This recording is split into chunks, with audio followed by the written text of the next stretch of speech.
오늘 마태복음 27장 15절부터 26절의 말씀을 바라바의 자리에서 만난 은혜라는 제목으로 증거하도록 하겠습니다. 오늘 예배 순서가 좀 변화가 있었습니다. 왜냐하면 설교가 좀 길 것 같았어요. 지금 오늘 어차피 오후 강좌가 없잖아요. 그러면 설교 길어도 되는 거잖아요. 왜 멋쩍게 웃으잖아요. 어차피 오후 강좌가 없으면 오후 목까지도 오전 예배 때 다 듣고 가야 되는 거 아니에요? 맞잖아요.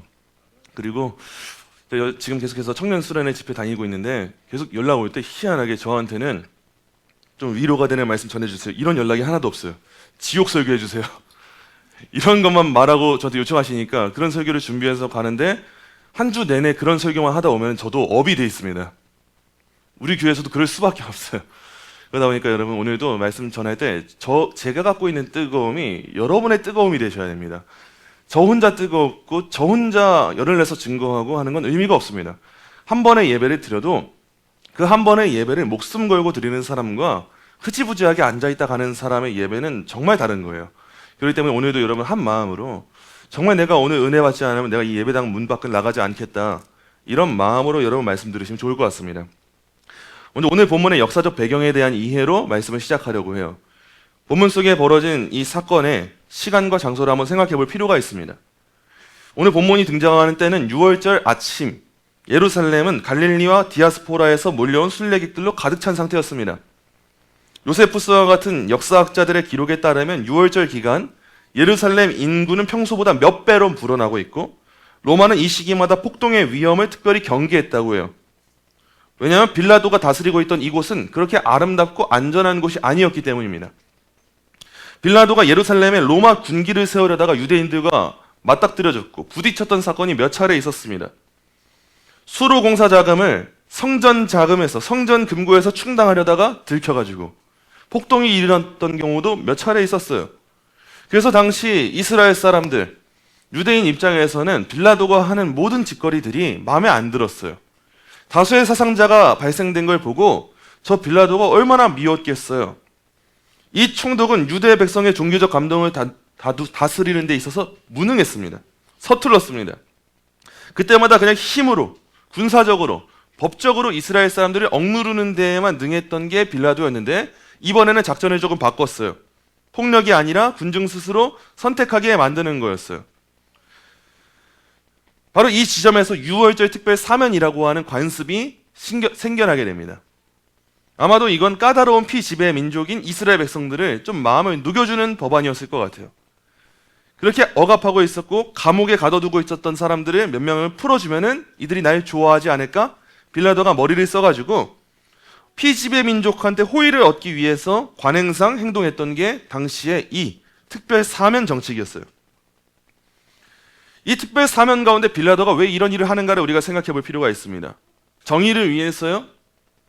무죄한 사람을 풀어주기 위해서요? 아니요. 빌라도는 그런 적이 없습니다. 빌라도의 관심은 하나였어요. 민심을 얻기 위해서. 유대 민족의 민심을 얻기 위해서라면 몇몇 죄수들을 풀어주는 게 유익하지 않을까? 그런 식으로 정치에 접근하고 사람들의 마음을 얻기 위해서 정책을 펼쳤던 게 빌라도였어요. 빌라도는 이미 예수님이 무죄하다는 걸 알았어요. 알면서도 그런 큰 죄를 졌기 때문에 사도신경에까지 나온 거예요. 이 사람이 기록해서 마땅한 거예요. 본문 18절에 보니까 그가 대제사장들의 시기를 이미 간파했다고 말하고 있어요. 그리고 본문 19절에 보니까 그의 아내가 꿈에서 이미 받은 경고를 빌라도한테 알려줬어요. 그런데도 자신이 결정하지 않고 결정을 떠넘깁니다. 당신들이 하십시오. 내가 책임지긴 싫고 민중의 마음을 얻고 싶으니까 당신들 생각이 어떤데요? 물어보는 거, 이거는 무능한 리더입니다. 민주주의는 그렇게 이루어지는 게 아니에요. 당신들이 멋대로 하고 판단하세요. 좋은 거 아니에요. 여러분 여기서 반드시 짚어야 될 게 하나가 있어요. 불과 닷새 전에 예루살렘 성문에서 호산나 다윗의 자손이여를 외치던 그 무리는 어디로 갔습니까? 예수님 끝까지 다를 것처럼 보이던 사람들, 따를 것처럼 보이던 사람들이 몇몇 있었단 말이에요. 호산나 다윗의 자손이여 찬양하던 사람들이 있었단 말이에요. 근데 예수님이 빌라도 앞에 서는 그 순간 그들이 어디에 있는가를 보세요. 없습니다. 종려나무 가지를 들들면서 왕을 환영했던 손이 며칠 사이에 바뀌게 됩니다. 그 손이 뭘 요구하냐? 이제 십자가형을 요구하는 손이 돼요. 참 이게 흥미로운 거예요. 프랑스의 사회심리학자 귀스타브 루봉이라고 하는 사람이 군중의 특성을 파악한 책이 있습니다. 군중심리라는 책이에요. 이 책의 요지가 뭐냐? 사람들이 홀로 있을 때는 이성적으로 판단하는데 군중 속으로 들어가는 순간 전혀 다른 존재가 된대요. 그는 군중 속의 개인이 겪는 변화를 지적하는 거예요. 혼자 있을 때는 뭣도 아니에요. 근데 함께 떼거지로 있으면 사람들은 뭐가 좀 되는 것 같아요. 나는 약해요. 근데 내 옆에 강한 사람들이 있으면 나도 같이 강해진 것 같아요. 사람들이 군중 가운데 있을 때는 익명성을 띱니다. 내 이름이 대표적으로 나서질 않아요. 그럼 그 익명성은 사람들한테 자신감을 줍니다. 인터넷에서 악플 다는 사람들 보세요. 진짜 자기 이름으로 자기 얼굴 달고 하는 사람 보셨습니까? 없어요. 내가 뒤에 숨어 있으니까 자신감이 생기고 평소에는 아무 말도 못하는 쭈글쭈글 하던 사람이었는데 인터넷상에서만 그렇게 강한 전사가 되어가지고 악플이 다는 사람들이 얼마나 많습니까? 군중의 심리가 그렇다는 거예요. 이거는 뭐 심리학자여서 대단한 통찰을 했다가 아니라 우리가 봐도 알 수 있는 대목이잖아요. 개개인으로 봤을 땐 굉장히 약한 사람들인데 다 같이 뭉쳐있으니까 뭔가 좀 되는 것 같아요. 책임감이 사라져요. 그리고 이 감정이라고 하는 게 전염병처럼 옆에 있는 사람들한테 퍼집니다. 그래서 사람들이 떼창을 하기 시작해요. 이 일이 무슨 일 때문이야? 몰라요. 관심 없어요. 근데 다 같이 안 돼! 안 돼! 내려와! 탄핵시켜 하면은 아무것도 모르면서 왜 그래야 돼? 모르면서 그냥 저게 맞겠지 하고 따라가는 게 군중들의 심리라는 거예요. 혼자 있으면 절대 아무 일도 안 하는 것들을 아무런 죄책감 없이 저지른다는 거죠. 르봉은 이거를 군중의 시대라는 말로 불렀어요. 오늘날이랑 뭐 별반 다를 바가 있습니까? 이 통찰이 100년도 훨씬 지났는데 오늘날 더 정확하게 들리는 메시지인 것 같아요. 우리는 지금 인류 역사상 가장 거대하고 빠른 군중들을 마주하고 있어요. SNS, 유튜브, 인터넷 매체들, 그 군중들의 대표적인 사례 아닙니까? 실시간 검색어 하나에 수십만 명이 순식간에 몰려갑니다. 좌표를 찍어버려요. 익명의 계정 뒤에서 한 사람을 향한 비난이 몇 시간 안에 걷잡을 수 없이 확산이 돼요. 그러니까 연예인들이 감당하지 못하고 스스로 목숨을 끊어버리는 경우가 종종 등장하죠. 그냥 이건 너무 먼 얘기 같으니까 우리식의 이야기를 할까요? 여러분이 속해 계시는 단체의 카톡방, 동기들 방이 되었든 친구들 방이 되었든 교회 모임 방이 되었든 그 단체 톡방에서 누군가에 대한 험담이 시작된다 생각해 보세요. 그 자리에 있던 수많은 사람들이 알게 모르게 침묵하기도 하고 동조하기 시작합니다. 마치 자석에 끌리는 것처럼 아무 관심 없었던 사람들도 맞아, 걔는 좀 그게 문제였어, 나도 그렇게 생각해, 혼자였으면 하지도 않을 말들을 단체 톡방에서는 아무렇지도 않게 저질러요. 그리고 그걸 여론이라고 만들어요. 그 감정들은 전염된 감정이에요. 르봉이 말한 이 군중의 감정이에요. 책임지는 감정이 아니고 익명성 뒤에 숨어있는 충동이에요. 그리고 이게 무서운 이유가 뭐냐, 이게 우리나라 지금 이 사회의 문화가 되었다는 거예요. 군중끼리 뭉쳐다니면 뭐가 좀 되는 것 같고 군중끼리 있으면 법을 만들 수 있고, 우리나라에 제발 좀 사라져야 될 문화는 떼법 만드는 문화입니다. 맨날 국민청원 선하게 활용하면 좋죠. 근데 국민청원을 통해서 무슨 이상한 법을 만드는 거, 이런 것 좀 하지 말아야 되는데 군중들은 작은 하나의 사건을 보고 사고를 보고 분노를 일으키고 그 가운데 분노를 법으로 만들어버리는 이런 사회가 된 거, 이거는 선진국의 사회가 아니에요. 그거는 그대로 조선시대에서 사또님 앞에서 사또 제가 억울한 거 있습니다를 반복하는 다시 조선으로 가는 문화예요. 근데 이 나라의 문화가 그런 감정 정치에 휘둘려가지고 이성이 마비되어 버린 상태로 다 같이 혼자는 아무것도 못하면서 그룹을 지어서 그런 활동을 한다는 거예요. 2000년 전에 예루살렘 재판정에 모였던 무리들도 별반 다르지 않습니다. 비슷한 사람들이에요. 프랑스 사회 심리학이 20세기가 돼서야 발견한 이 원리를 성경은 이미 오래전부터 보여주고 있습니다. 출애굽기 32장에서 모세가 시내산에 올라가는 장면이 등장합니다. 모세가 잠깐 시내산에 올라가 있고 모세가 하나님의 귀한 율법, 언약을 받고 오는 그 사이에 이스라엘 백성들이 뭘 했는가를 생각해 보세요. 백성들이 금송아지를 만들고 그 앞에서 춤을 춥니다. 그 새벽에 이 재판장에 서 있던 무리들도 보세요. 오늘 본문에 나오는 무리들도 사막의 모래알처럼 대제사장들이 이게 맞아라고 말하니까 이게 맞는 거야 라고 하는 것처럼 바람을 따라 이리저리 휩쓸려 군중이 이렇다는 거예요. 모세가 잠깐 올라갔을 때 제대로 한 목소리 내는 사람이 없어요. 지도자가 그렇다고 하니까, 금송아지가 하나님이다라고 하니까 다 같이 따라가 버려요. 우르르 가버려요.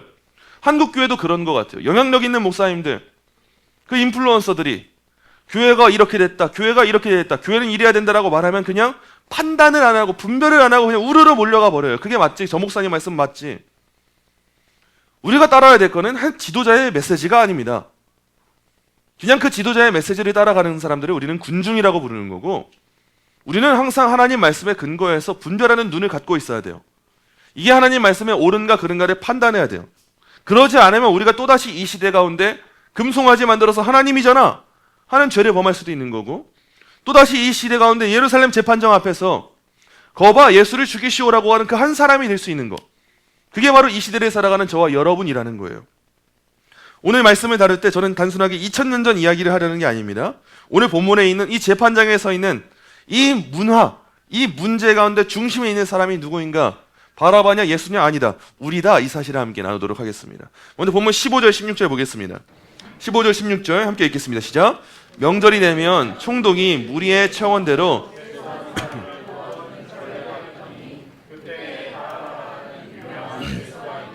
아멘. 바라바라 하는 유명한 죄수가 있었다고 하는데, 이 유명한을 의미하는 헬라어 에피세몬이라고 하는 단어를 한번 짚고 넘어가야 돼요. 이 단어는 좋은 의미도 가능하고 나쁜 의미도 가능한데, 쉽게 말하자면 악명 높다 이거 정도가 아니라 특별히 두드러진, 잘 나타난, 눈에 띄는 이런 걸 유명하다라고 말해요. 이 죄수가 그냥 평범하다 정도가 아니라 쉽게 눈에 띌 정도로 유명한가 봐요. 잘 드러날 정도로 유명한 죄수인가 봐요. 그냥 보통 죄수가 아닌가 봐요. 그래서 이 본문과 병행하는 구절들을 보니까 이 사람이 어떤 사람인지를 알 수가 있어요. 자, 마가복음 15장 7절입니다. 마가복음 15장 7절. 마가복음 15장 7절 함께 읽겠습니다. 시작. 밀란을 꾸미고 그 밀란 중에 살인하고 체포된 자 중에 바라바라 하는 자가 있는지라. 아멘. 이 사람이 어떤 사람인가 보니까 그냥 죄수가 아니라 밀란을 꾸몄대요. 쉽게 요즘식으로 말하자면 내란했다는 거예요. 나라 체제를 전복하고 싶어서 밀란을 일으켰던 사람이 바라바고, 그러기 때문에 유명하고 유능하고 잘 알려진 사람이었다는 거예요. 요한복음은 더 명료하게 표현합니다. 요한복음 18장 40절입니다. 우리 함께 읽겠습니다. 시작. 그들이 또 소리 질러 이르되 이 사람이 아니라 바라바라 하니 아멘. 이 강도라고 하는 표현이 헬라어 레스테스입니다. 우리말로는 강도라고 번역되니까 이 사람이 뭐 좀 훔쳤나 보다 이러고 끝나는데, 이 레스테스라고 하는 단어는 뭐냐? 무장투항 세력을 의미합니다. 오늘날 표현으로 말하자면 테러리스트라는 거예요. 극단주의자. 이 나라를 뒤집기 위해서는 뭐든 할 수 있고 완전 무장해가지고 피를 흘리든 누구를 죽이든 간에 밀어붙일 수 있는 그 사람을 당시에는 강도 레스테스라고 했다는 거예요. 쉽게 말해서 이 바라바는 민족주의 성향이 굉장히 짙었던 테러리스트였다는 겁니다. 이 역사적 배경을 좀 더 넓혀볼까요? 예수님 시대에는 여러 문화들이 있었고 지파들이 있었고 갈등들이 있었지만 유대에 여러 가지가 있었죠. 그 중에 대표적인 건 열심당입니다. 열심당. 열심당은 흔히 다르게는 젤롯당이라고도 불리는데, 이 젤롯당이라 불리는 무장 저항 세력들이 곳곳에서 활동하던 시기예요. 앞에 보이는 것처럼 로마에 대한 무장 저항 세력, 열심당이 열심히 활동하던 시기가 지금 로마의 압제를 받고 있는 유대인들의 상황이에요. 이 열심당의 명분이 뭐냐? 로마의 압제로부터 이스라엘을 해방시키자. 이게 이들이 갖고 있는 시대적 사명이었어요. 그래서 이를 위해서라면 뭐까지 할 수 있냐? 무장의 폭동, 암살, 테러, 모든 것이 가능합니다. 윤리가 무너져요. 목적이 명확하니까. 이념을 위해서라면 뭐든지 할 수 있었던 것이 당시의 열심당이었던 거예요. 이런 열심당 중에서도 더 극단적인 사람들이 있습니다. 그 사람들이 이후에 시칼이라고 불려요. 단검을 든 자들이라고 하는 극단주의 분파가 형성을 만들고, 그리고 이들의 역할 가운데 앞으로 어떤 일들이 일어나냐? 얼마나 극단적인지 AD 66년에서 73년 유대 전쟁을 일으키는 주요 핵심 원인이 됩니다. 그리고 결국 이들의 활동과 로마와의 대립 가운데 예루살렘 성전이 완전히 파괴되는 그 일까지도 생겨나게 됐다는 거예요. 그럼 이렇게 이해할 수 있겠죠? 로마의 눈으로 볼 때 바라바는 폭동을 일으키는 사람이었어요. 반란을 일으키는 사람이었어요. 근데 유대 민중의 눈에서 바라바는 어땠을까요? 애국 시민입니다. 애국자예요. 로마의 입장에서 봤을 때는 폭동을 일으키는 사람이어도 유대인의 입장에서 바라바는 굉장히 따를 만한, 민중의 시선에는 애국자고 민중의 영웅이었다는 거예요. 이 이름을 보면요, 바라바는 아람어 바르 아바스라고 하는 이름입니다. 아버지의 아들이라고 하는 이름이에요. 여기에 놀라운 사실이 있는데, 초대 교부 오리게데스를 비롯한 초대 교회 문헌들을 보면요, 이 바라바의 본래 이름이 뭐였냐라고 추적해 보니까 이 바라바의 본래 이름이 예수였대요. 이 예수라고 하는 이름, 그래서 본문 16절과 17절을 헬라어 본문에서는 원래 이렇게 읽어야 된다는 거예요. 예수 바라바라 하는 유명한 죄수가 있는데, 너희는 내가 누구를 너희에게 놓아주기를 원하느냐? 바라바 예수냐? 그리스도라는 예수냐? 두 사람의 이름이 같습니다. 흥미롭게도. 지금 유대 민중들의 선택 가운데 누굴 풀어줄 것인가? 예수냐 예수냐의 문제가 된 거예요. 바라바라 하는 예수냐? 그리스도라 하는 예수냐? 같은 이름이고 둘 다 아버지의 아들이라고 하는 뜻을 내포하고 있다는 거예요. 한 사람은 사람의 아들, 한 사람은 하늘에 계신 하나님의 아들, 그 두 아들의 싸움인 거예요. 예수와 예수. 인류가 지금 두 명의 예수를 두고 나서 선택해야 되는 순간에 처해 있는 게 오늘 본문의 상황이에요. 여러분, 저는 여기서 인류 역사에 반복되었던 하나의 큰 유혹을 짚고 넘어가고 싶은데, 바라바가 팔았던 것은 실체가 있는 구원이 아니었습니다. 바라바가 민족 운동을 할 때 바라바가 민중들에게 팔았던 구원이 뭔가 생각해 보세요. 그 구원은 영혼 구원이 아니었어요. 그 구원이 뭡니까? 폭력을 통한 해방이라고 하는 그 구원이었어요. 이념이 중심이 된 구원이었어요. 민중들에게 얼마나 많이 선포했겠어요. 여러분, 지금 우리가 체제를 뒤집어 엎어야 됩니다. 지금 우리가 폭력을 통해서라도 해방당해야 됩니다. 우리 이스라엘 백성들, 유대 민족들, 선택받은 민족이지 않습니까? 저를 따라서 함께 폭동으로, 폭력으로 한번 체제를 전환시켜 보시죠. 사람들이 그를 따를 때 무엇을 구원이라고 생각했냐는 거예요. 로마로부터의 압제가 풀려나게 되는 그 사건, 그 해방을 구원이라고 인식했죠. 그게 바로 바라바가 품었던 이 구원관이었던 거예요. 이러한 현상을 우리 시대 그대로 한번 적용시켜 보세요. 어떤 현상들을 볼 수 있겠습니까? 우리가 지나친 지금 정치적 양극화의 상황 가운데 놓여있을 때 교회는 그 가운데 조심해야 될 여러 가지 사안들이 있어요. 교회가 교회로서 목소리를 내고 행동을 하기 때문에 우리 교회가 정치적 입장을 보일 수 있어요. 근데 중요한 게 뭐냐? 우리가 정치적 입장을 보이는 이유는 정치적 해방 자체가 목적이기 때문이 아니에요. 교회이기 때문이에요. 이 순서를 혼동할 때 수많은 이단 사이비 집단들이 발생되는 겁니다. 근데 당시 이스라엘 민족들을 볼 때 이런 순수한 마음이었는가? 그러지 않은 사람들이 많았던 것 같아요. 바로 바라바가 이 점을 잘 파악하고 파고들어서 그 시대 가운데 먹히는 메시지를 했었고, 사람들의 메시지를, 이 마음들을 울렸다는 거예요. 성경적으로 여러분, 인간론은 분명합니다. 창세기 1장 27절, 모든 인간은 하나님의 형상으로 지음받았어요. 우리 이 생각이 흔들리면 안 돼요. 요즘 하도 낙태 이런 문제 얼마나 많이 많아요. 우리는 절대 그런 문제 흔들리면 안 돼요. 사람은 뱃속에 있어도 하나님의 형상이고 그 자체만으로 존귀해요. 그 자체만으로 혐오하면 안 되고 그 자체만으로 가능성과 가치 모든 것을 내포하고 있어요. 그 존엄성을 누가 주냐? 정치적 메시아 지도자 아니요. 나라가 주냐? 아니요. 법이 주냐? 아니요. 그 존엄은 누가 주냐? 하나님이 주시는 거예요. 우린 이거를 천부인권이라고 합니다. 그런데 북한의 통치 이념을 생각해 보세요. 이 바라바와 빗대어 보는 거예요. 북한의 통치 이념의 핵심 교리가 뭐냐? 사회정치적인 생명입니다. 생명이라고 하는 것을 하나님으로부터 주어받아서 존엄하다고 보는 게 아니라 생명의 가치를 사회정치적으로만 해석하는 거예요. 사회정치적 생명관. 이 생명을 누가 허락하냐? 수령이 줍니다. 위원장이 줍니다. 수령이 생명의 가치를 판단합니다. 그렇기 때문에 이 생명이라고 하는 것은 북한의 체제와 수령과의 관계를 통해서만 의미가 있어져요. 그렇기 때문에 북한의 통치 체제를 따르지 않는 사람들은요, 총으로 쏴 죽여도 하나도 양심의 가책이 없어요. 왜냐? 그건 생명이 아니거든요. 사회적으로 인정받을 수 있는 그런 존엄이 없거든요. 그래서 총으로 빵 하고 쏴 죽여도 아무도 양심의 가책을 느끼지 않아요. 내 아버지를 고발하고 내 아버지가 사형을 당해도 양심의 가책을 느끼지 못해요. 왜냐? 가치가 없으니까. 여러분, 이게 바로 구조적으로 창조주의 자리에 인간을 놓게 되는 그 이념들의 원리이고 그 결과입니다. 성경적으로 정확히 표현하면 이게 바로 우상숭배예요. 공산주의 유물론 역시 인간의 물질적으로만 이해하니까 이런 관계를 낳잖아요. 이런 이념을 팔잖아요. 바라바가 그랬다는 거예요. 이걸 통해서 공산주의자들 처음에 왜 생겼습니까? 공산주의가 이렇게 하면 나라 바뀔 줄 알았죠. 잘 살 줄 알았죠. 6.25 이후 분단 이후 처음엔 북한이 우리나라보다 잘 살았죠. 처음엔 뭔가 되는 것 같았죠. 그러니까 사람들이 와, 이게 진짜 민족 해방이구나. 전 미국 놈들로부터 우리가 억압으로부터 해방이 되었구나. 이렇게 가르치니까 진짜인지 알잖아요. 그래서 그걸 믿고 따라가던 사람들 결국 어떻게 됐습니까? 여러분, 우리는 항상 이념의 본질에 대해서 생각할 수 있어야 돼요. 왜 그런 이념들이 파생되었을까?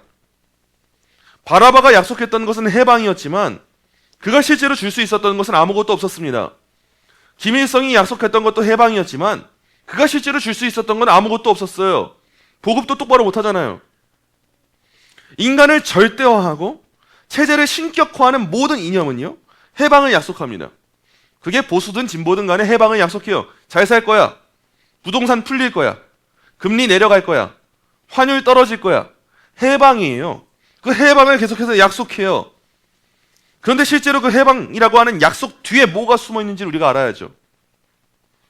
우리를 제물로 바치잖아요. 인간의 존엄성을 땅바닥으로 떨어뜨려 버리고. 우리 사회 안에도 이런 이념에 동조하거나 매력을 느끼는 흐름이 있다는 사실을 눈 감아서는 안 되는 거예요. 그러나 여러분, 우리가 여기서 더 중요하게 넘어가야 될 진실이 있어요. 성경이 말하는 인간관은요, 인간의 근본적인 문제는요, 로마에 달려있지 않습니다. 자본에 달려있지 않습니다. 관계에 달려있지 않습니다. 물질에 달려있지 않습니다. 계급에 달려있지 않습니다. 특정 체제에 달려있지 않습니다. 인간의 근본 문제는 나라가 이 모양이어서, 아니요, 거기에 있지 않아요. 내 마음에 있는 죄예요. 그게 성경이 말하고 있는 근본적인 문제예요. 이게 해결이 되지 않으면 나라가 바뀌어도 내가 안 바뀌어요. 나라도 어차피 안 바뀌어요. 이 본질적인 문제를 지적하고 넘어가야 되는 거예요. 외부의 적을 제거한다고 인간이 해방되지 않아요. 소련은 무너졌죠. 인간의 죄성은 그대로예요. 참된 해방은 바라바나 이념들에서 오는 게 아니라 오직 예수 그리스도로 말미암아서만 온다는 이 명확한 사실에 붙들린 사람들의 그리스도인이라고 하는 거예요.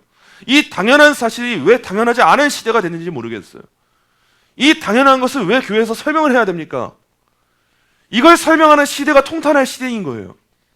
설명하지 않아도 당연히 알아야 될 이 상식적인 진리를 교회에서 설명하는 시대가 된 건 너무 슬픈 한국교회 현실이에요.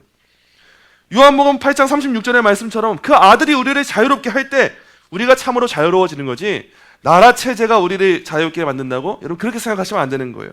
이어지는 말씀 17절 보겠습니다. 17절 말씀 함께 읽겠습니다. 시작. 그들이 모였을 때에 빌라도가 물어 이르되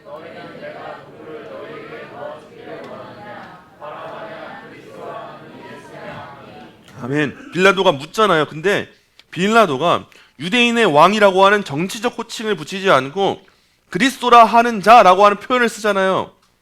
이 표현이 22절에도 또 나타납니다. 이게 뭐냐? 빌라도는 알고 있었다는 거예요. 유대인들이 예수님께 걸었던 메시아적 기대를 인지하는 상태로 정확한 워딩을 했다는 거예요. 20절부터 23절 다시 볼게요. 20절부터 23절을 볼게요. 20절부터 23절 우리 함께 한 목소리로 읽겠습니다. 시작.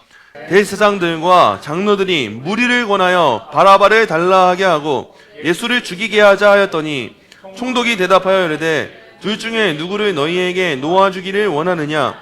이르되 바라바로소이다. 빌라도가 이르되 그러면 그리스도라 하는 예수를 내가 어떻게 하랴? 그들이 다 이르되 십자가에 못 박혀야 하겠나이다. 빌라도가 이르되 무슨 악한 일을 하였느냐? 그들이 더욱 소리질러 이르되 십자가에 못 박혀야 하겠나이다 하는지라. 아멘. 지금 본문에 보니까 대제사장들과 장로들이 무리를 권해서 발라바를 달라 하고 예수를 죽이자 합니다. 여기에 쓰인 권하여라고 하는 이 단어에 주목해야 돼요. 이 권하여라고 하는 단어가 부정과거 동사형으로 기록되어 있는데 이 말이 무슨 뜻이냐? 과거 완료의 뉘앙스로 우리가 읽을 수 있다는 거예요. 이 권하는 게 단순히 지금 하는 일이 아니라 이미 다 작업이 끝났다는 겁니다. 이미 선동을 해놨다는 거예요. 이미 무리들을 설득해놨어요. 그리고 무리한테 자 기다려, 내가 사인 주면 이제 바로 소리 질러, 이럴 수 있는 상황들을 대제사장들과 장로들이 판에 다 깔아놓고 만들어놨다는 거예요. 이 무리들이 왜 이런 일을 하겠습니까? 원래 이 무리들은요, 예수님을 정치적 해방자로 인식했어요. 저 예수라면 아마도 우리를 로마의 압제로부터 건져주는 해방자의 역할을 해줄 거야. 정치적 메시아를 기대했어요, 유대인들은. 근데 이게 웬걸? 그 정치적 메시아라고 생각했던 사람의 쓸모가 사라졌어요. 아무리 봐도 힘이 없고 저 사람은 나라 바꿀 생각이 없어요. 로마 황제를 죽일 생각이 없어요. 그러고 나니까 무리들이 실망하고 낙심한 거예요. 아무래도 쟤는 글렀어. 써먹을 가치가 없어. 저 예수는 그냥 신성모독하는 존재에 불과해. 사람은 항상 이렇게 사람을 평가합니다. 가치를 가지고. 나한테 쓸모가 있냐 없냐를 가지고 사람들을 평가하는데 무리들이 지금 그런 상황에 놓여 있는 거예요. 우리 시대의 언어로 말하자면 이런 겁니다. 현대 윤리학의 한 흐름이 있습니다. 현대 윤리학은 생명을 그 자체로 존귀하게 보지 않아요. 쓸모 있냐 없냐를 가지고 생명을 평가합니다. 오늘날 낙태 문제가 등장하는 이유가 그거예요. 그 아이라고 하는, 태아라고 하는 존재가 여성에게 쓸모가 있냐 없냐, 이걸 가지고 자기 결정권을 행사하라 말하는 겁니다. 근데 우린 여기에 흔들리면 안 돼요. 생명의 가치는 쓸모 있냐 없냐가 아니에요. 모든 사람은 그 자체만으로 가치가 있는 거예요. 왜요? 하나님 형상이니까.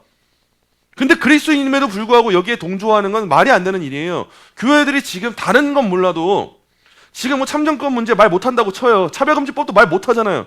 뭐가 그렇게 두려운지 아무 말도 못하잖아요.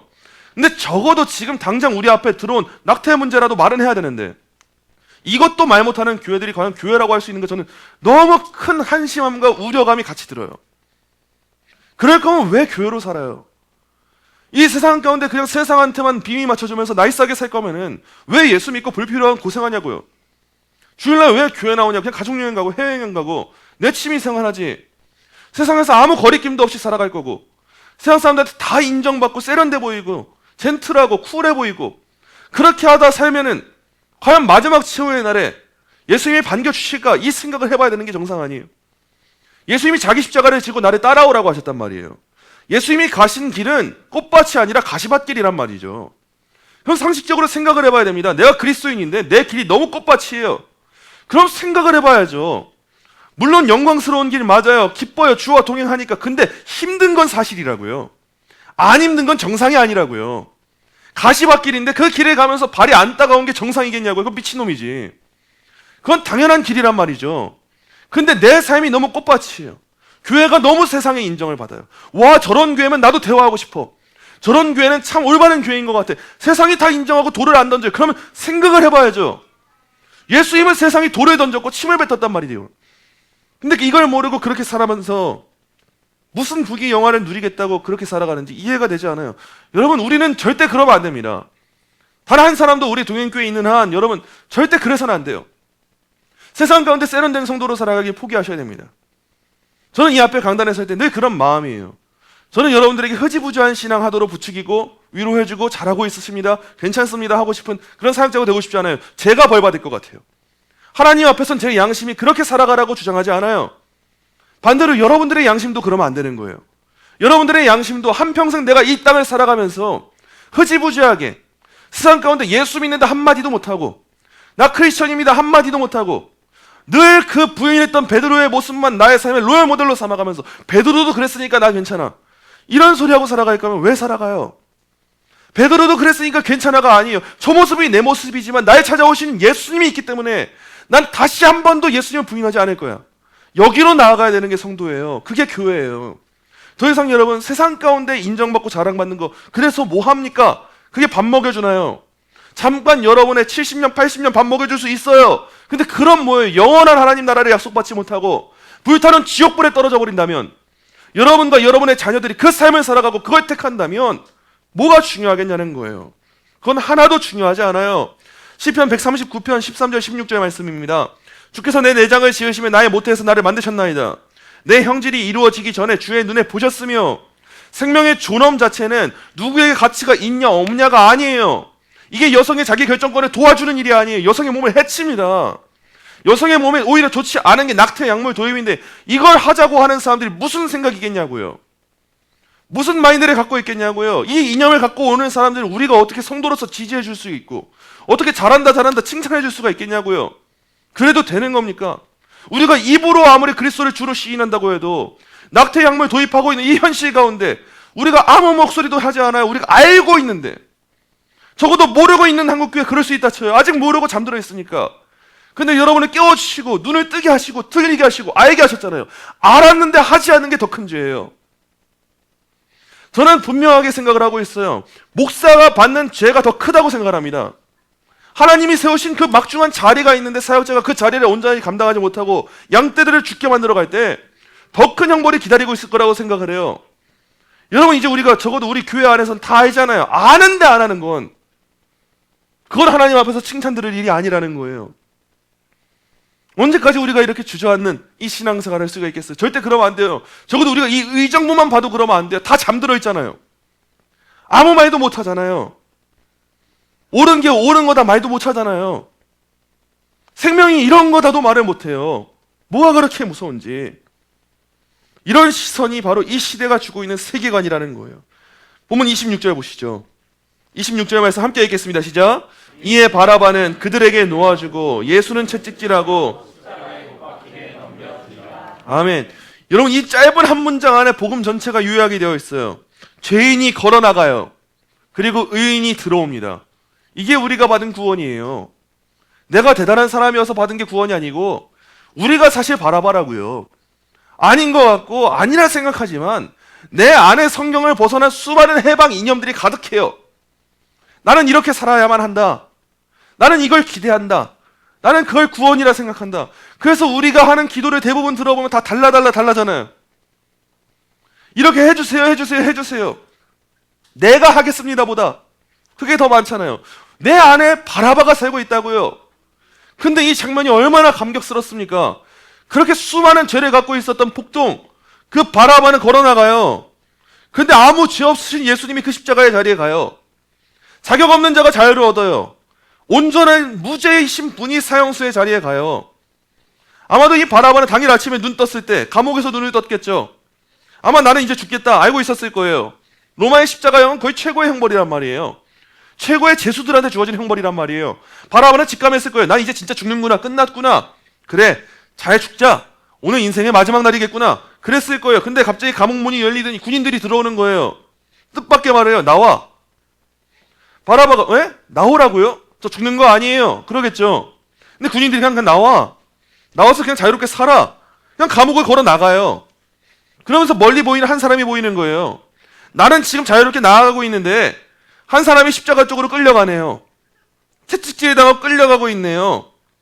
저 사람 분명 죄가 없는데 저 사람 끌려가고 있네? 이걸 보면서 바라바는 아무 말도 못했을 거예요. 그냥 조용히 빨리 나가자. 저 자리 원래 내 자리였는데 잘 됐다. 바라바 그러지 않았겠습니까? 2001년에 1월 26일 일본 도쿄 시노쿠보역에서 당시 한국인 유학생 이수연 씨가 술에 취해 선로에 떨어진 일본인 승객을 구하기 위해서 플랫폼에서 뛰어내렸어요. 그 순간 일본인 사진작가 한 명도 함께 뛰어내려서 구조를 하려고 했어요. 근데 이미 열차가 역으로 진입하고 있었고 이미 그 자리에 빠져있는 한 사람과 이수연 씨와 일본인 한 사람 3명이 그대로 열차에 치여서 그 자리에서 죽었어요. 이 이수연 씨는 그 일본인 승객과 아무런 관계도 없었습니다. 이름도 모르고 얼굴도 모르고 나이도 모르고 사연도 몰라요. 근데 그냥 위험에 처한 한 사람을 보니까 몸을 던져서 당장 내가 저 사람 구해야겠다. 죽음의 자리로 들어갔어요.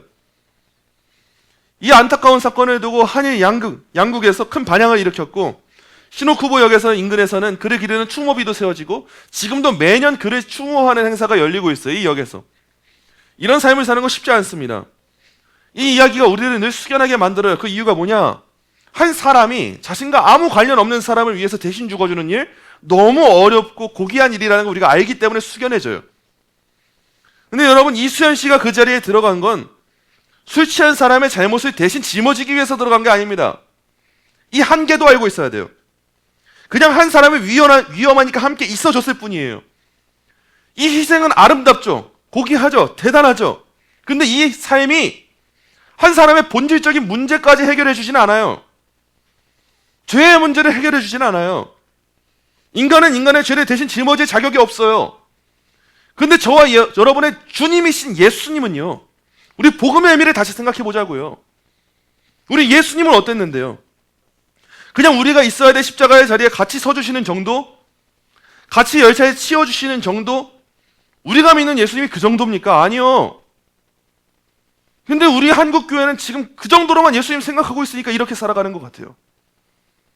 우리 예수님 그냥 같이 있어주고 위로해주고 어깨동무해주고 토닥토닥 해주고 괜찮아 같이 죽어줄게. 이게 아니에요. 그 자리에 있어야 된 나를 저 멀리 던져버리시고 그냥 죽음만을 없애버리는 문제가 아니라 나의 영혼이 해결되지 않고 끊이지 않는 본질적인 죄의 문제, 하나님과의 단절의 문제, 그 진노에 처해야 될 문제를 아무 죄 없으신 하나님이신 그분이 나의 것으로 삼으시고 십자가에 못 박혀 죽으셨기 때문에 저와 여러분이 오늘 웃고 있는 거예요. 그냥 웃고 있는 게 아니라 마음이 편하니까 웃죠. 마음이 편하니까 발을 뻗죠. 왜 편안합니까? 나는 정말 영원한 진노를 받아 마땅한 죄인이지만 천국이 약속되어 있으니까 왜 약속됐는데요? 내가 잘해서 아니요. 지금도 머릿속에 생각 속에 죄 짓고 있는 게 난데 어떻게 약속받아요? 내가 잘해서가 아니죠. 예수님이 내 죄를 다 사해 주셨고 나는 한 게 없는데 그분의 의가 나에게 전가가 되니까 그를 믿으면 그가 하신 모든 일이 나의 것처럼 여겨지게 하신다니까. 그게 나에게 복음이 되었기 때문에 우리가 발 뻗고 자고, 그렇기 때문에 우리가 때론 안일하고, 그렇기 때문에 우리가 때론 게으르고, 그렇기 때문에 우리가 때론 죄짓고 방탕하게 살아가는 거 아니에요? 우리 예수님이 하신 일이 그런 일이라고요. 세상 어떤 희생과도 비교할 수 없는 고귀한 일이고, 그분이 나의 주님이라고요. 주인이라고요. 그분을 우리가 주여라고 고백하는데, 왜 나의 삶에 그 모든 걸 뚜껑 열어봤을 때는 주인이 아니냐는 거예요. 왜 여전히 바라바를 주인인 것처럼 살아가고 있냐는 거예요. 복음이 그렇게 값쌌습니까? 저와 여러분이 처음 예수님 믿고 흘렸던 그 눈물의 가치가 그렇게 가벼웠던 건가요? 아니요, 그러지 않았을 거예요. 여러분 모두가 함께 주님을 고백할 때 처음에 얼마나 큰 감격에 처했겠어요. 이 버러지 같은 나를 위해서 예수님이 죽으셨다고, 내 평생 이분을 위해 살아도 모자라다, 이런 고백으로 이 자리에 앉으셨을 거예요. 시간이 흘러 무뎌지는 여러분을 보실 겁니다. 그런데 우리가 절대 잊으면 안 돼요. 로마서 5장 8절입니다. 우리가 아직 죄인 되었을 때에 그리스도께서 우리를 위하여 죽으심으로 하나님께서 우리에 대한 자기의 사랑을 확증하셨느니라. 우리가 대단한 사람이어서 잘나서가 아니라 죄인 되었을 때, 죄인 일 때에, 내가 한 거 아무것도 없을 때에 그분이 우리를 위해서 죽으셔서 하나님은 자기 사랑을 보여주셨대요. 확실하게. 고린도후서 5장 21절이에요. 하나님이 죄를 알지도 못하신 이를 우리를 대신하여 죄로 삼으신 것은 우리로 하여금 그 안에서 하나님의 의가 되게 하려 하심이라. 나는 죄밖에 모르는데 죄도 알지 못하는 분, 하나님이신 예수님, 그분이 종의 형체를 입으셔서 이 땅에 오신 이유가 뭐냐고요. 왜 예수님이 하늘에서 그냥 가만히 있고 영광 받고 그러지 않고 종의 형체를 입고, 왜 벌레만도 못한 이 몸을 입고 직접 성육신 하셨냐고요. 왜 직접 아기로서 오셨냐고요. 우리가 할 수 없는 일을 감당하기 위해서 오셨다는 거예요. 예수님이 이 한평생 동안 33년의 공생의 시간 동안 뭐 하십니까? 예수님은 하나님 말씀, 모든 말씀에 순종하셨어요. 왜 순종하셨냐고요? 그 순종의 대가를 우리한테 주시려고요. 예수 믿을 때 내가 그 순종 안 했는데 하나님 너 순종했구나라고 이해하고 우리한테 복을 주시는 거예요. 야곱이 왜 아버지에게 복을 받습니까? 야곱이 형 에서처럼 보이려고 가죽 두르고 가잖아요. 가죽을 두르고. 그리고 아버지가 그 야곱을 더듬더듬 하더니 너 털 많은 거 보니까 에서구나, 그러면서 복을 주잖아요. 우리가 받은 복이 그 복이라고요, 여러분. 나는 야곱이라고요. 나는 축복을 받을 자격이 없다고요. 근데 예수 그리스도라고 하는 옷이 입혀져서 하나님은 그 옷을 보시면서 너는 그런 존재다. 너는 내가 살렸다. 너는 내 사랑하는 자녀다. 너는 내가 택한 백성이다. 너는 내가 구원했다. 너를 향한 나의 사랑은 그 무엇으로부터도 끊어질 수 있게 하는 것이 아무것도 없다. 이거를 확증하셨다는 거예요. 여러분, 이게 우연입니까? 아니요, 우연이 아니에요. 하나님의 모든 시간은 필연입니다. 하나님의 계획 가운데 여러분을 택하시고 만나시고 지금 이 자리에 오게 하신 이 시간까지 우연이라고 하는 건 존재하지 않았습니다. 하나님의 철저한 계획과 작전 가운데 지금 저와 여러분이 이 자리에 있는 것이고, 오늘 말씀 듣는 이 시간 또한 하나님의 계획 가운데 있다는 거예요. 바라바는 걸어나가고 예수님이 들어가시는 것 또한 억울하게 예수님 죽으신 게 아니라 하나님의 철저한 각본 가운데 이루어진 사역이라는 거예요. 이사야서 53장 5절 6절 말씀입니다. 다소개지만 우리 함께 한 목소리로 읽겠습니다. 시작. 그가 찔림은 우리의 허물 때문이요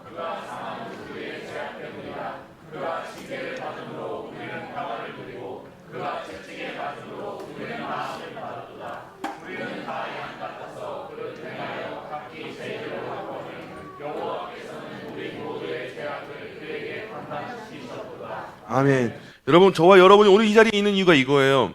우리는 바라바였어요. 그 바라바가 나였어요. 그런데 예수님이 그 자리에 가신 거예요. 그래서 오늘 우리가 이름이 생긴 겁니다. 거룩한 사람들, 성도라고 하는 이름이 그래서 생겼다는 거예요. 24절 보시죠. 24절 우리 함께 읽겠습니다. 시작. 빌라도가 아무 성과도 없이 도리어 밀란이 나려는 것을 보고 물을 가져다가 무리 앞에서 손을 씻으며 이 사람의 피에 대하여 나는 무죄하니 너희가 하라. 아멘. 빌라도는 굉장히 얍삽바른 사람입니다. 빌라도가 손을 씻는데 이 손을 씻는 행위는 뭐 신명기나 시편에 사용된 용례들을 생각할 때 피 흘린 죄를 씻는 것과 다름이 없어요. 손 터는 거예요. 나 아무 잘못 없어? 나 다 끝났어? 나 무죄해? 사건에서 손을 뗄 때 손을 씻습니다.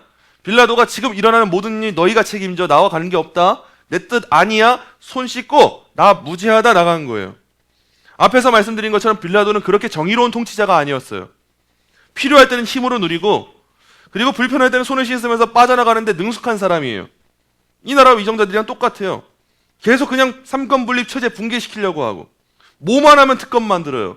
그게 자기들한테 칼날로 다가오면 다 없애버릴 거면서 좋은 방향으로 만들잖아요. 정치인들 항상 똑같습니다. 원래 그래요.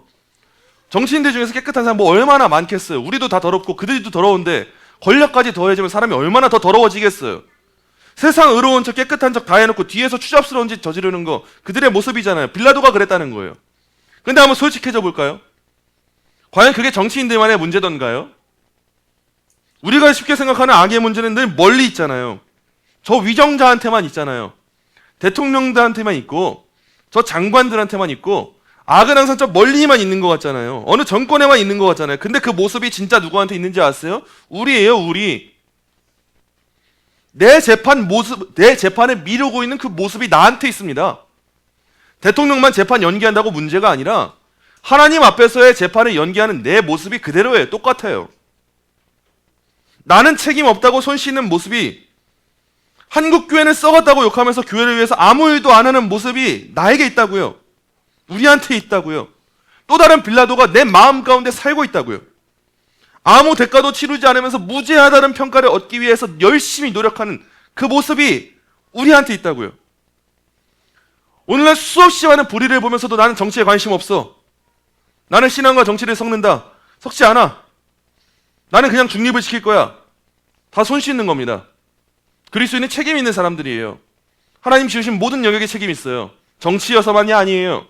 가정 책임 있어요. 문화 책임 있어요. 예술 책임 있어요. 학문 책임 있어요. 모든 영역 가운데 책임 있는 게 그리스도인이 그게 아브라함 카이퍼가 말한 영역 주권이에요. 내가 원하는 데에만 끼워 맞추는 게 아니라 우리는 모든 삶의 자리에서 코람데오 정신을 가져야 돼. 그래서 정치 얘기하는 거예요. 그렇기 때문에 그리스도인이 정치에 무관심하다? 그것 또한 직무태반입니다. 그리스도인이 가정에 관심이 없으면 안 되는 거잖아요. 그리스도인이 문화에 관심이 없으면 안 되는 거잖아요. 그리스도인이 예술에 관심이 없으면 안 되는 거잖아요. 마찬가지라고요. 그리스도인이 교회에 관심 없으면 안 되잖아요. 마찬가지로 정치의 영역에서도 수없이 많은 부정부패가 일어날 때 교회만 해줄 수 있는 소금의 역할이 있단 말이죠. 맛이 없어요. 그럼 맛을 내는 역할을 교회가 해줄 수 있어요. 세상은 소금이 없습니다. 세상이 너무 썩어가고 악해요. 그러면은 교회라는 소금으로 부패함을 억제해야죠. 방부제 역할을 해야죠. 그런데도 불구하고 직장에서 부당하는 일을 보고 침묵하잖아요. 그게 빌라도가 손 씻는 장면이에요. 교회 안에서도 옳고 그름을 판단하기보다 편안함을 택했던 순간들, 그게 손 씻음이에요. 진리 앞에서 중립은 없습니다, 여러분. 손 씻는다고 우리의 책임이 지워지지 않아요. 이 말씀을 저와 여러분에게 돌려야 되는 거예요. 25절 보시죠. 25절 함께 읽겠습니다. 시작. 백성이 다 대답하여 이르되 그 피를 우리와 우리 자손에게 돌릴지어다 하거늘. 아멘.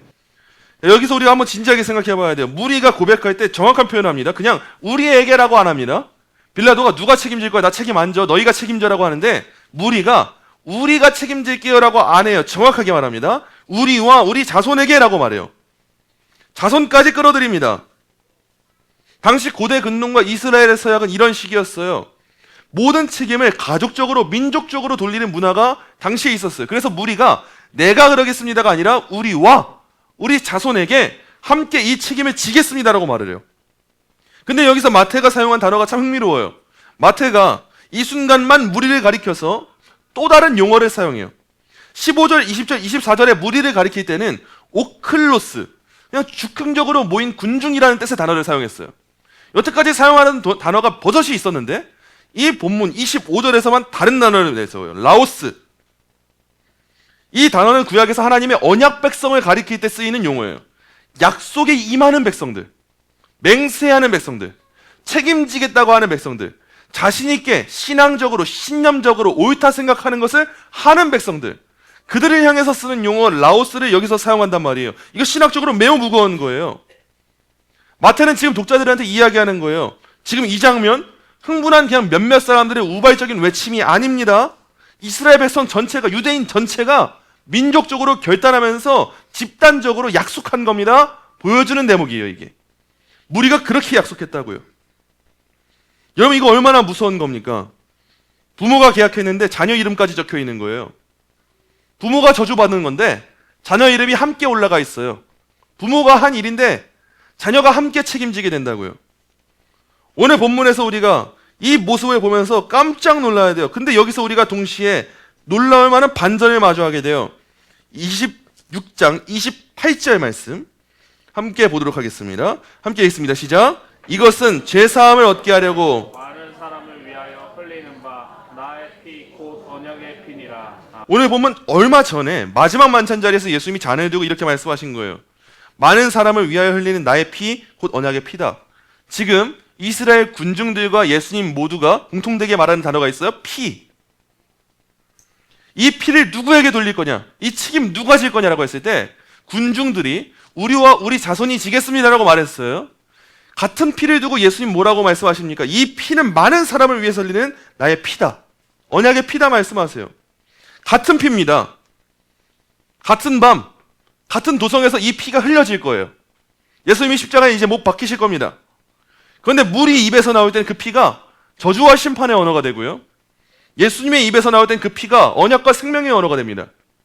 여러분, 이게 바로 복음의 신비예요. 인간이 저주로 내뱉은 그 피가 하나님의 놀라운 손길 안에서는 사람들, 약속하신 사람들을 향한 영원한 언약의 피가 된다는 거. 이게 바로 복음이에요. 세상 사람들이 보기에는 예수는 패배자고 무능하지만 그분이 우리에게는 구원자가 되잖아요. 같은 피인데 해석하는 관점에 따라서 다르게 적용된다는 거예요. 거부하는 자한테는 심판으로 돌아가는데 믿는 자한테는 은혜의 언약으로 부어지는 그 피. 여러분, 오늘 우리는 이 피를 어떻게 마주하고 있습니까? 우리에게 이 피는 어떤 의미인가요? 심판의 의미인가요? 언약의 의미인가요? 우리에게는 언약의 의미로 이 피가 다가와야 되는 거예요. 여기서 우리가 현대적으로 다시 한번 생각해 볼 문제가 있어요. 이스라엘 군중들이 그 피를 우리와 우리 자손에게 돌릴지어다 말할 때 이 말이 그때에만 속한 말이 아닙니다. 인류 역사상 반복되어 온 말이에요. 오늘 우리가 선택하고 있는 세계관, 오늘 우리 특히나 부모 세대가 선택하는 세계관, 오늘 우리가 침묵하는 자리, 오늘 우리가 눈 감아버리는 진리는요, 우리의 것으로 끝나지 않을 겁니다.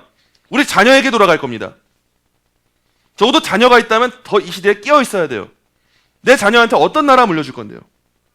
우리 오후에도 배웠지만 안토니오 그람시가 말했던 것처럼 세상에서 일하는 일, 그냥 우연히 일어나는 일 아무것도 없습니다. 수많은 진지전 가운데 이미 작업이 되어 있는 거예요. 준비가 되어 있는 거예요. 낙태법을 도입하려고 하는 문제, 낙태죄를 폐지하려고 하는 문제, 그냥 선하게 여성을 위해서 갑자기 생겨난 법이다? 아니요, 그거는 어리석고 낙관적인 거예요. 이유가 있습니다. 사상의 체제가 있단 말이에요. 이런 상황 가운데 왜 자꾸 낙태죄를 폐지하려고 하지? 왜 자꾸 동성혼을 합법화하려고 하지? 왜 자꾸 안보 문제를 건드리지? 왜 북한한테 떳떳하게 말을 못하지? 왜 자꾸 미국한테만 이렇게 하고 일본한테는 이렇게 하고 중국한테는 이렇게 하고 왜 이런 일을 하고 있는 거지? 왜 자꾸 포괄적 차별금지법을 더 강화시키려고 하지? 왜 이틀막법을 시행시키지? 아무 이유 없이 일어났다고 보는 거는 세상에서도 바보라고 생각을 해요. 모든 영역에 장악되어 있는 진지가 구축되어 있고 의미가 일시 나타났다는 거예요. 우리 시대 가운데 우리가 생각해봐야 될 대목이 있다는 거예요. 우리가 만약에 이걸 당연하게 여기는 문화잖아요. 교회가 정치에 무관해요. 무관심해요. 그럼 아마 우리 시대, 다음 시대의 교회 자녀들은요, 아마 다 죽을 거예요. 우리가 이렇게 자유롭게 설교하고 선포하고 이야기 나누고 교제할 수 있는 이유가 뭐냐? 자유가 있어서 그래요. 근데 흥미롭게도 이 자유라고 하는 것은요, 늘 누리고 살아가는 사람들은 맛을 몰라요. 공기 같아서. 여러분, 숨 쉴 때 나 숨 쉬는구나, 귀하다, 고귀하다 생각하신 적 있으세요? 없으실 거예요. 당연하니까. 근데 이 당연한 것이 사라지면 여러분 어떨 것 같으세요? 아무렇지도 않게 교회에서 아이들한테 생명윤리를 가르치는 지금 우리 교회 같은 교회가 있는데 이걸 못하는 시대가 됐다 생각해 보세요.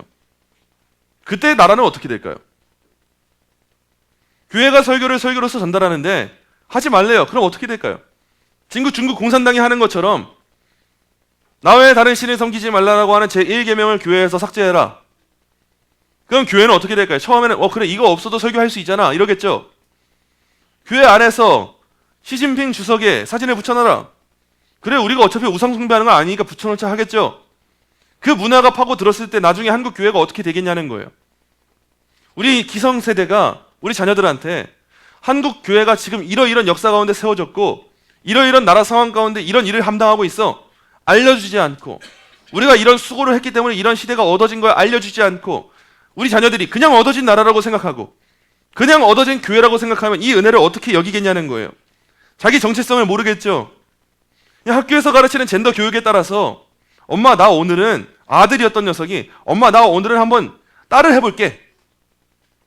근데 여기서 엄마가 아니 너 말도 안 되는 소리 하지 마라고 하면 자녀가 경찰에 신고하는 거예요. 날 지금 학대하고 있습니다. 나한테 정체성, 세계관을 주입하고 있습니다. 이거 아동학대 아닙니까? 지금 이미 자녀들이 부모를 신고하는 사례가 많아지고 있다고 해요. 뭐만 하면은 부모가 자녀를 훈계할 때마다 아동학대다, 인권 침해다, 어디 학교에서 이상한 쓰잘데기 없는 인권 소리 듣고 와가지고 그런 식으로 인권을 해석하니까 버르장머리 없고 예의 없고 어른 봐도 인사도 똑바로 안 하고 입에서 맨날 불평만 나오고 감사함을 모르고 살아가잖아요. 지금 청년들 살기 힘들다고 하는데 전 그게 역사를 몰라서 그런 것 같아요. 힘들죠. 안 힘든 사람 어디 있겠어요. 근데 아무리 역사를 살아봐도 분단 이후에 한국보다 힘들었던 때는 없어요. 과거보다 힘들었던 때는 없어요. 지금처럼 편안한 때는 없어요.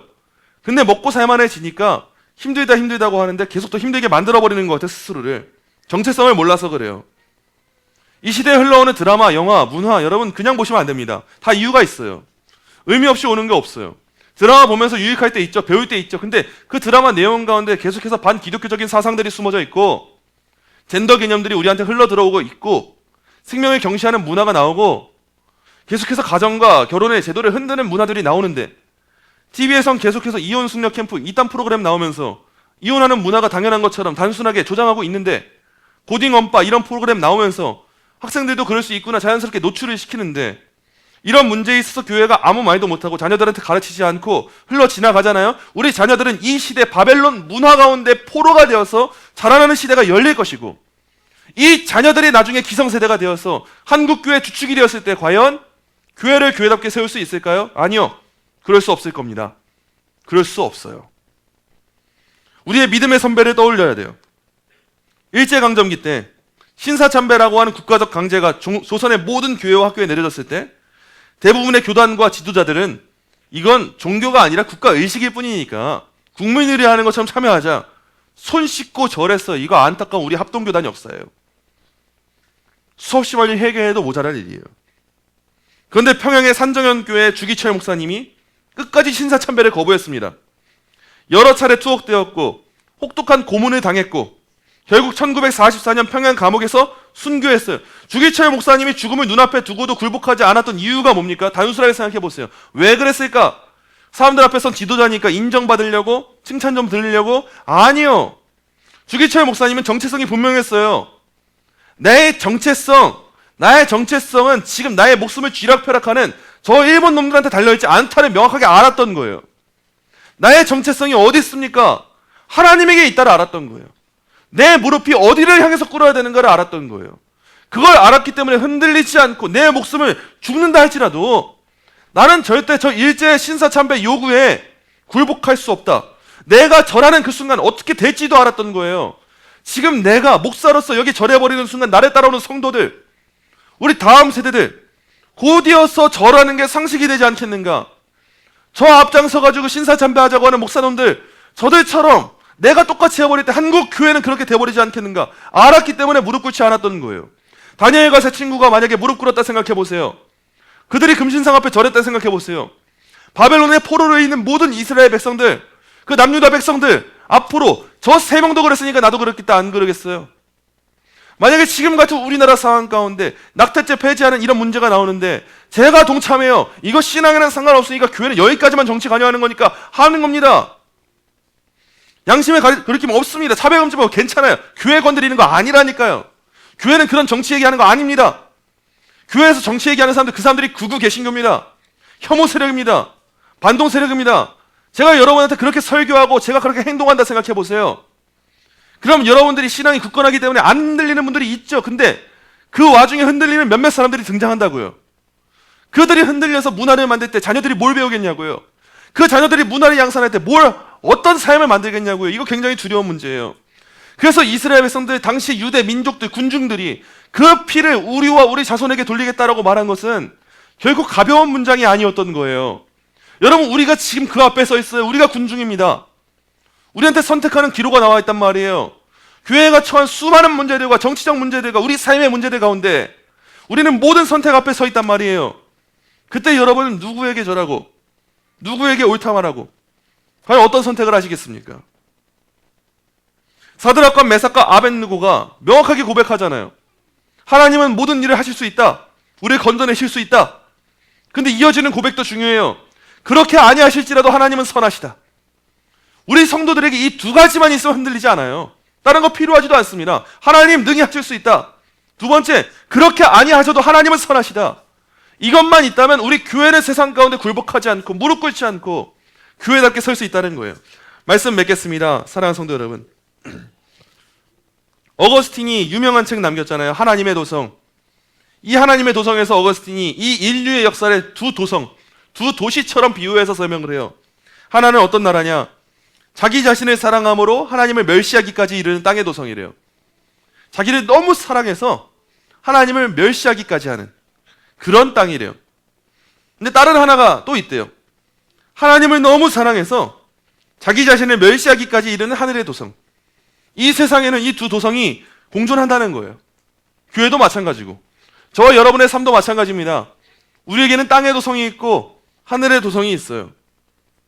바라바가 세우려던 나라도 오늘 우리 시대의 모든 이념과 헤게모니도 그런 것들이 세우려고 하는 나라도 다 땅의 도성이에요. 인간이 스스로 신이 되고 인간이 가치를 정하고 인간이 스스로 존엄의 기준을 정하는 나라 땅의 도성입니다. 그런데 예수님께서 바라바의 자리에서 죽으심으로 여신 나라는 땅의 도성이 아니에요. 하늘의 도성이에요. 여태까지 절대 없었던 도성이 열리게 된 거예요. 그 나라의 시민권은 우리의 공로가 아니라 예수의 피 때문에 우리한테 주어진 거예요. 저와 여러분은 지금 어디에 속해 있습니까? 우리는 어디에 시민권을 두고 있습니까? 땅의 도성이라면 여러분 이제 탈출하셔야 됩니다. 우리는 하늘의 도성의 시민권을 두고 살아가기 때문에 그분을 너무도 사랑해서 때론 내 뜻과 내 마음과 내 육신의 것들을 멸시하기까지 해야 되는 그 삶. 그 삶을 살아가는 사람들을 성도라고 말하는 거예요. 마지막으로 여러분에게 세 가지를 묻고 설교를 마치려고 해요. 이렇게 세 가지를 묻겠습니다. 첫째, 여러분은 지금 어떤 이념과 어떤 군중의 함성에 휩쓸려서 여러분의 이성과 신앙을 내어주고 계십니까? 둘째, 여러분은 생명과 진리의 문제 앞에서 세상의 기준과 하나님의 기준 중에 어느 것을 여러분의 상식으로 삼고 계십니까? 셋째, 여러분은 지금 이 시대의 불의 앞에서 손을 씻으며 중립을 자처하고 계시지는 않습니까? 오늘 이 질문 앞에 여러분 철저하게 서셔야 돼요. 내가 지금 어디에 휩쓸려서 나의 이성과 신앙을 내어주고 있는가? 나는 과연 이 세상의 문화와 하나님 나라의 진리 중에 무엇을 상식으로 삼고 살아가고 있는가? 과연 나는 지금 이 시대의 불의 앞에 손 씻고 나물나라 하면서 중립이지 이런 식의 삶을 살고 있지 않았는가 생각해 보셔야 돼요. 그러지 않으면 우리의 다음 세대는 무너질 수밖에 없어요. 여호수아가 가나안 땅에 들어가기 전에 이스라엘 백성 앞에서 이렇게 선언합니다. 여호수아 24장 14절부터 15절입니다. 우리 마지막으로 함께 읽겠습니다. 시작. 그러므로 이제는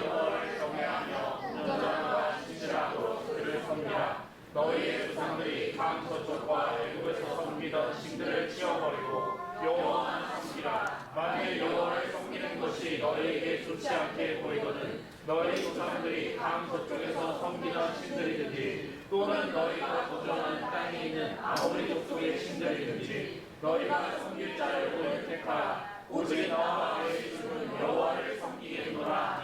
아멘. 여러분 흐지부지한 성도 되면 안 됩니다. 이도 아니고 저도 아닌 사람 그냥 아닌 사람이에요. 이 시대 가운데 교회가 부름받은 목적이 있고 이유가 있습니다. 우리가 성도는 부름받은 사람들이라고 하잖아요. 부름받은 사람들은 사명을 위해서 부름받은 겁니다. 작전이 있는 거예요. 우리를 공작원이라고 생각해 보세요. 우리는 하늘로부터 부름받은 공작원입니다.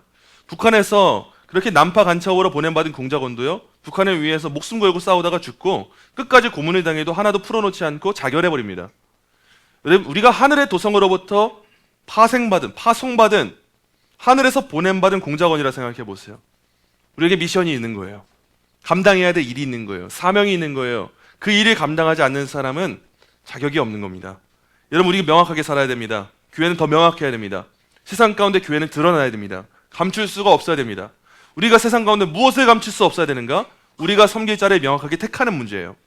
우리의 주인은 이 세상의 이념도 정치인도 어떤 사람도 어떤 문화도 물질도 아닙니다. 우리의 주인은 오직 한 분, 나를 바라바의 자리에서 끌어내리시고 자기가 그 십자가에 못 박히신 예수 그리스도, 그분만이 나의 주인이신 거예요. 그 복음 위에 서는 신앙 위에 여러분 굳건하게 서시기를 간절히 소망합니다.